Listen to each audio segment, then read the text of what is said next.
The effects of the current economic crisis have touched everyone. Even if you still have a good job and a paid-up mortgage, chances are your monthly 401k statement will remind you that you've lost a good chunk of your savings.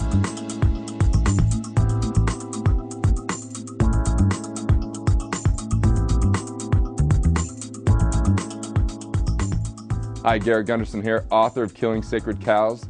And contrary to popular belief, I am not a hater of 401ks. I'm just someone who loves prosperity and ultimately the sole purpose of each and every person. I know that by living my sole purpose, I can have the happiest life imaginable because it's my natural abilities, my talents, the things that I've been good at even since I was a kid. And the more I spend time in them, the better I become. And the more passion that ignites, especially when in alignment with my life's purpose, my life's mission. And that's just invigorating and exciting to me and inspiring. Too many people aren't inspired. They're merely going with popular belief. And popular belief is, I got to get a job. It doesn't matter whether I love it or not. It just matters, does it pay okay? And especially if it has good benefits. And people really look for these benefits, and one of those benefits happens to be the 401k. Now, you may have heard that by doing a 401k, it's so automatic, it's so easy, and you can accumulate and defer and one day become a millionaire. You may have heard that somehow it saves you tax, or that you're in it for the long haul if there's volatility, and that overall if you take a higher risk in the 30 or 40 years that you put your money in there, you're going to get a higher return. Or even my favorite, it's free money. It's free money when you get that match. What do you make just of the company match feature? Let's say you don't even know how your money's invested, but that oftentimes 50% match is just free, easy money to me. I mean, even the most basic mathematician can look at that and say, okay. Well, there's a lot of strings attached to a 401k, and there's a lot of misinformation about them. And even when I say 401k, I'm talking about traditional IRAs, self-employed pensions, I'm talking about 403bs or tax-sheltered annuities. I mean, all these things, I could just keep going with the names. All I really mean is a plan that is a qualified plan from the government, something that exists as a tax code. And really was not necessarily the invention of the government. I don't know who invented it, but I think it's a pretty good deal for the financial institutions.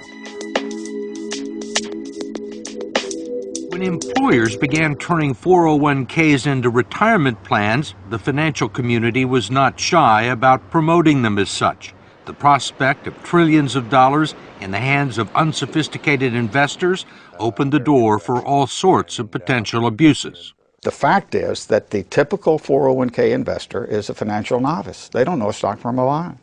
And we give them a list of 20 or 30 mutual funds with really, really powerful names. You know, they sound like, gee, that's where I want to have my money. What are generally the quality of the mutual funds and 401k plans?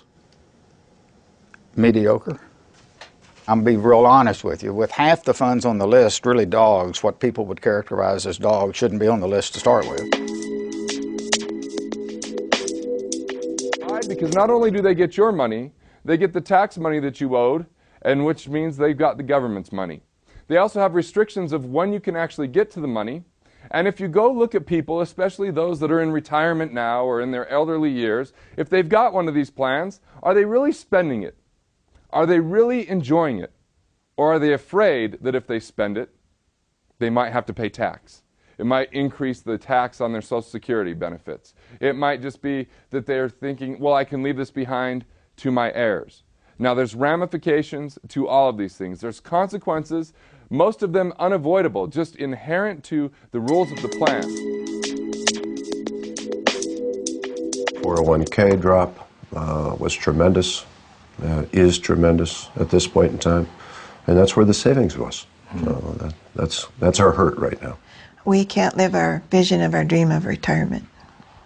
That's the worst part. Many people can't. And what was your dream? Our dream was to have a log cabin up north, Leland area, and just live a nice, quiet life. And we can't do that. Do you think you'll ever be able to retire? I don't see that day. Can no longer see that day. What kind of a retirement plan allows millions of people to lose 30 to 50% of their life savings just as they near retirement?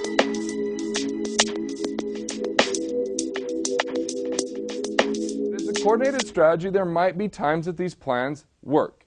But what I think is critical, that first and foremost, you've invested in yourself and in your sole purpose. If you're not living the life that you want to live, and you're just unquestioningly putting money into a 401k, you're funding someone else's dream before you found your own. How educated are you about the funds inside of the 401k? When was the last time you reallocated them? Do you know the stocks that are actually being held in there? These are some of the questions I think are imperative.